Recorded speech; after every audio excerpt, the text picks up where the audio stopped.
The year was 2015. Not far from here was a forest, and I had gone there on a road trip. I was quite psyched to go on the ascent to the deserted fire lookout. It should be noted that entering or camping in it was technically against the law due to its unmaintained condition and potential structural instability. Although I had read some positive reviews online, I was still apprehensive about what I may discover on the mountain, since the previous post was from 3 years ago. In any case, I parked in a little ditch along the road, retrieved my 2-day pack, and set off on my journey.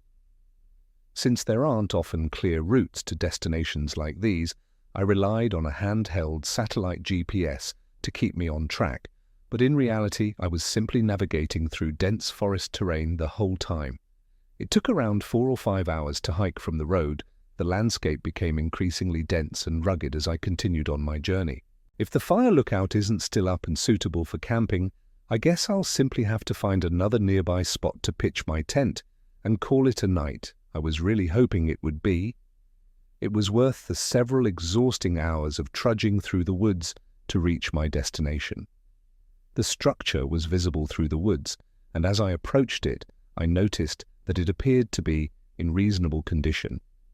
Sure, the paint was chipping, but otherwise it looked fine. After testing the stability of the support beams with a few pushes, I decided to take a chance and climb up the ladder. It was metal and had a solid feel, yet it creaked as you climbed. Upon reaching the peak, I was momentarily captivated by the breathtaking panoramas. Almost the whole woodland was visible to me for miles in every way. There were no houses, roads, or structures. The forest stood alone. I walked around the edge and into the lookout after admiring the scenery. It wasn't one of those massive mansions that gets converted into Airbnbs or whatever. It was little. It was hardly more than a 150-square-foot room. Rotting windows ran the length of one wall, and there was a bed and an old wooden desk in opposite corners. Put my bag on the floor, unfold my mattress and sleeping bag, and set up my little camping stove to cook.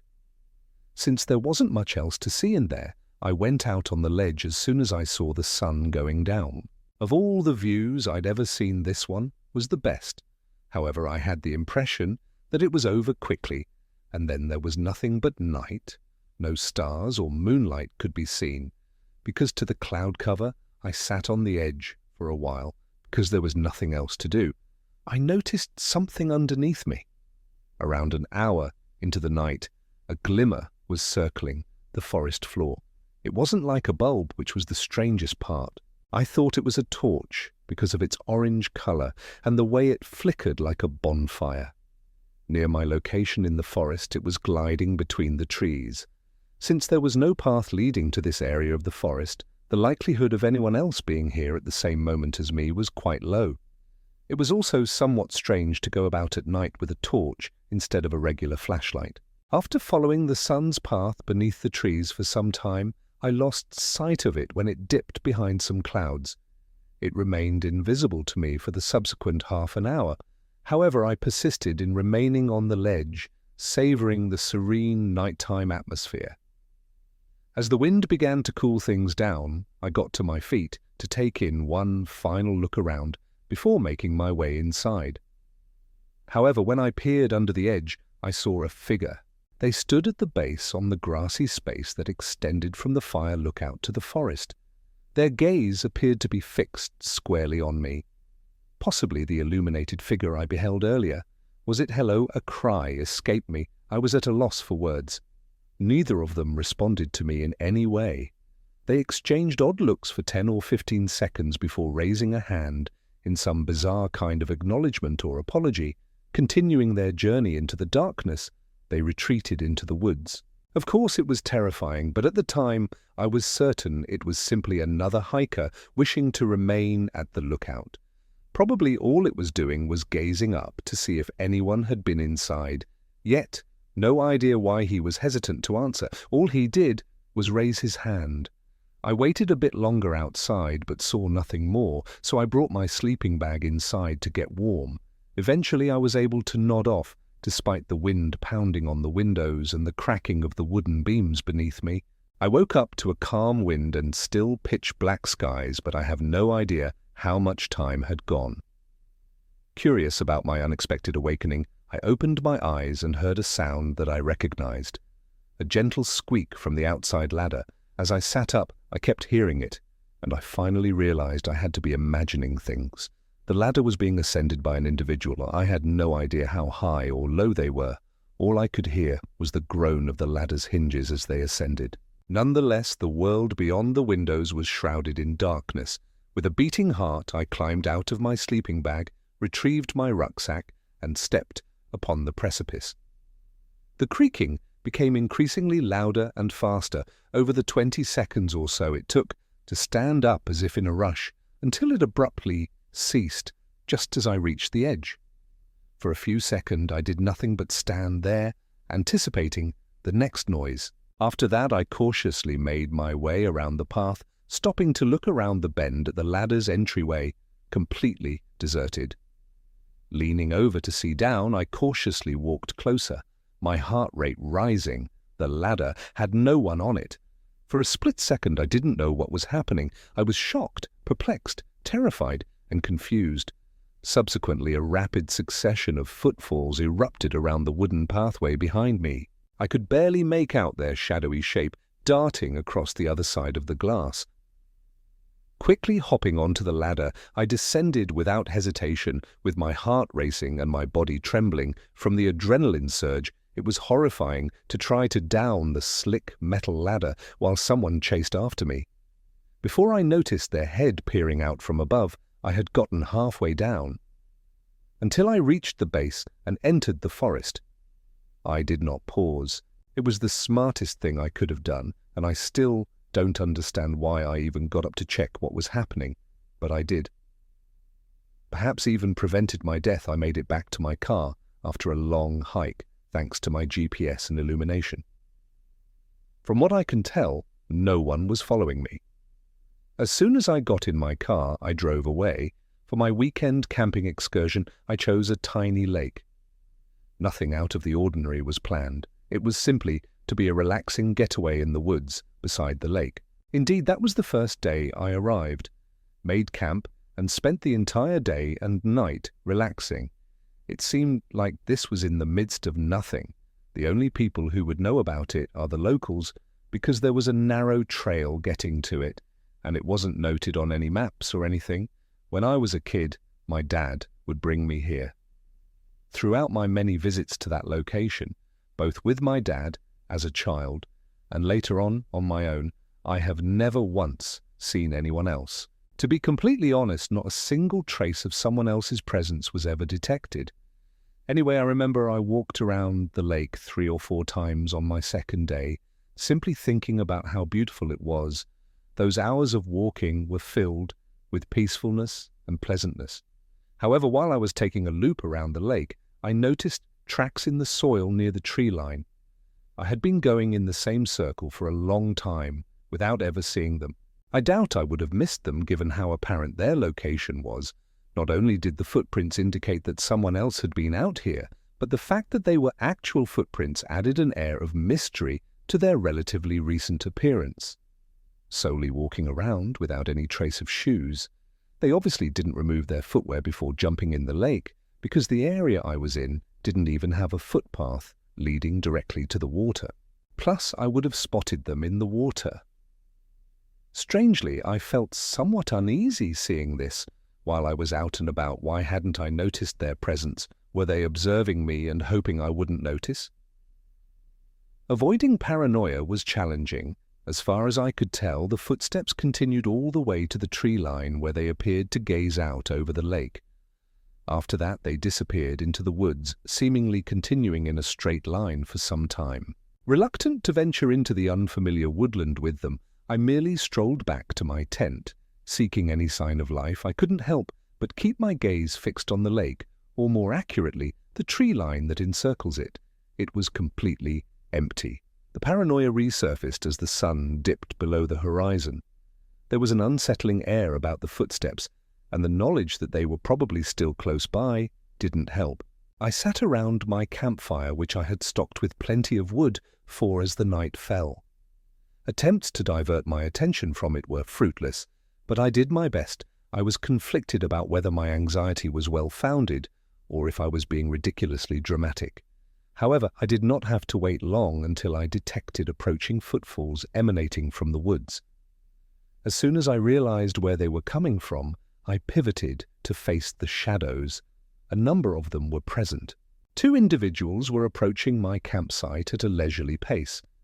They blinked into view as I fixed my gaze on them. Walking side by side, they paused at the very edge of the area, where the fire's light could reach. Beyond their general outline, I was unable to make out any details, including their faces. It was impossible for me to discern their age. Looking for some assistance? The moment I uttered those words, the woman abruptly pivoted and dashed back into the forest, vanishing without a trace. The man, however, remained still. Neither did he budge or even turn to face the woman. At that moment, I glanced down and noticed he was shoeless. Without a doubt, these were the ones hanging around the lake. To be sure I could be of use, I inquired once more. After that, he likewise walked stealthily back into the forest. Following that, I nearly went into an internal tantrum. It was the most bizarre and unnerving interaction I'd ever had. It seemed so surreal. I wished I could escape those forests immediately. I wasted no time getting my belongings together. When things start to look fishy, I'm not the type to hang around. Thanks to my setup's ease of assembly and disassembly, I was able to get everything strapped down and ready to go in no time at all. I had no idea where they had gone, but I certainly didn't want to be the one left behind when they returned. I made sure the fire would go out quickly after I departed by kicking out any unlit wood. I ran into the woods after that. Almost 2 hours passed on foot. I felt a heightened sense of unease for the initial 10 minutes, as I wondered whether someone was tailing me. But my anxiety subsided as I gradually increased my distance. 40 minutes had passed on the trek. Nearby, I heard what sounded like running footsteps. Before that, the entire forest had been dead silent. I could tell it was a person, even though it was a good 100 feet away. Unfortunately, I was unable to discern anything and had to proceed on foot. Just a little while after that, I perceived it once more, but this time from the opposite direction. I thought those 2 were running barefoot, since their steps were noticeably lighter than they should have been when I'd seen them at the lake. Who can say for sure what their intentions were? If they had pursued me this far into the forest, I thought someone was stealthily following me for long until I started to hear short spurts of running footfall in the distance. Eventually, they would flee away.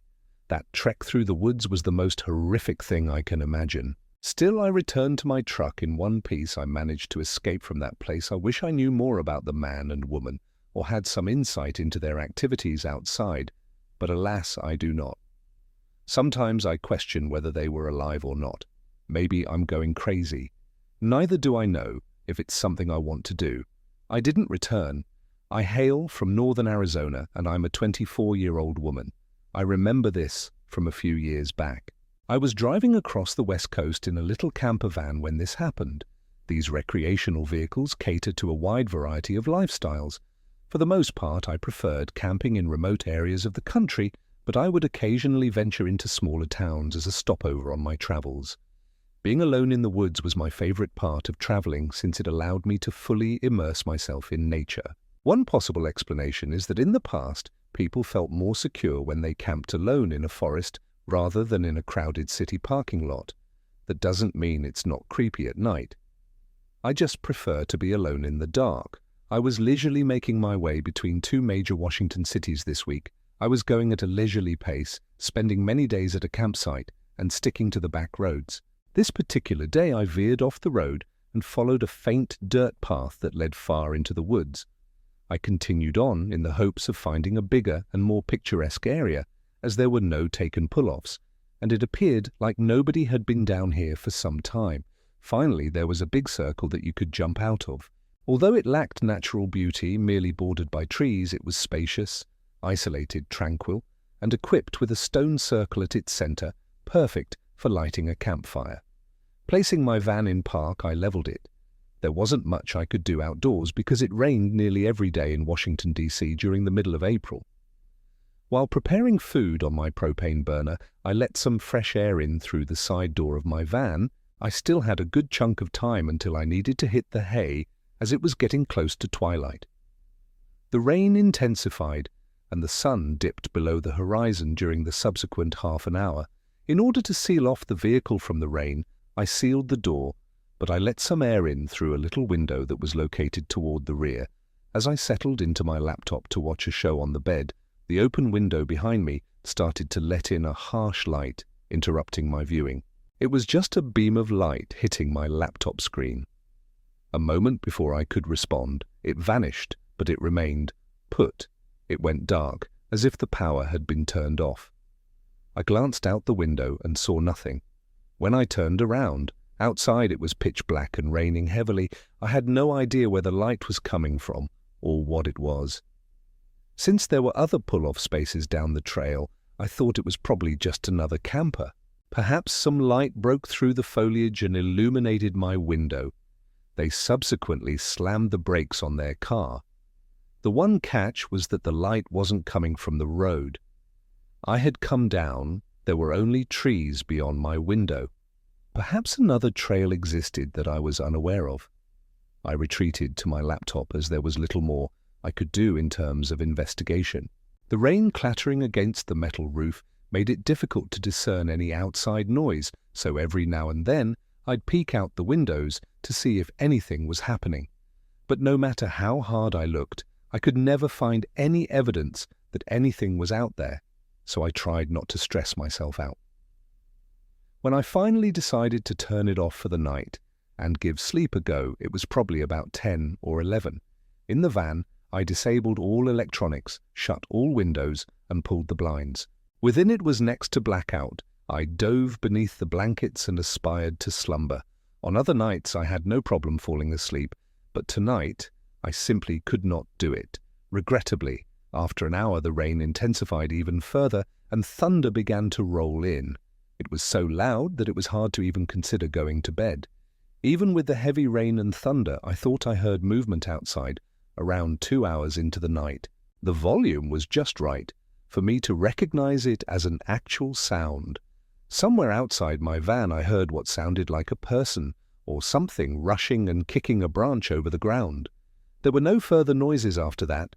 The darkness was so great that I couldn't discern the floor under the window. My unease grew as I continued to stare out into the distance. For some reason, I felt as though another person was staring back at me. Then I lowered the window covering again. In my seat, I made an effort to convince myself that I was being dramatic. I did, however, hear a voice a minute after that. It seemed like a man was speaking to himself, but it was more like a loud whisper. Fearing that they would see me if they hadn't already, I sat quietly under the covers, refusing to open the covers and peer out the windows. The fact that they probably knew someone was in the van before anything else makes it worse. For at least 2 or 3 minutes the only sounds were the rumble of thunder and rain. But then out of nowhere something moved outside the sliding side door of the van. The sound was similar to pliable plastic, as if someone were pressing against the side door. Subsequently a knock came. They rapped on the door once more. After a little while I couldn't bring myself to speak, despite my certainty that they were aware of my presence in this room. I guess they had no idea how many people were inside or what gender I was, so I felt more secure keeping mum and not offering them anything. The 5 minutes of unsettling and nervous knocking that persisted every few seconds, without a word being uttered, passed in silence. They were likely completely covered in water and unable to see a thing in this weather. At last, though, they spoke up. "Sheriff's office, come clean." Excuse me, that was completely unbelievable to me. They should have stated that right away. If it were true, they kept pounding on the door and shouting various lines, all of which effectively meant that they were police officers and that I needed to let them in. Attempting to coax me into opening up in a non-violent manner seemed like a last resort. Carefully raising the window cover, I peered outside. I could just make out the silhouette of a dark man approaching the door. However, he did not appear to be wearing any kind of police uniform, so I knew things were going to turn nasty. Very soon, I contemplated my next move for half a minute, as the pounding seemed to intensify, before deciding to take a chance and jump in the car and see if I could get away. Two sets of footfalls raced up to the side of the van the second I climbed up there and started the engine. As I started to pull away, a man materialized in the window adjacent to mine. I am grateful that the van did not become stuck, as it allowed me to embark on the trail. There was not a single other car in sight as I sped off, so I can only imagine how unsettling the goals of these strangers were.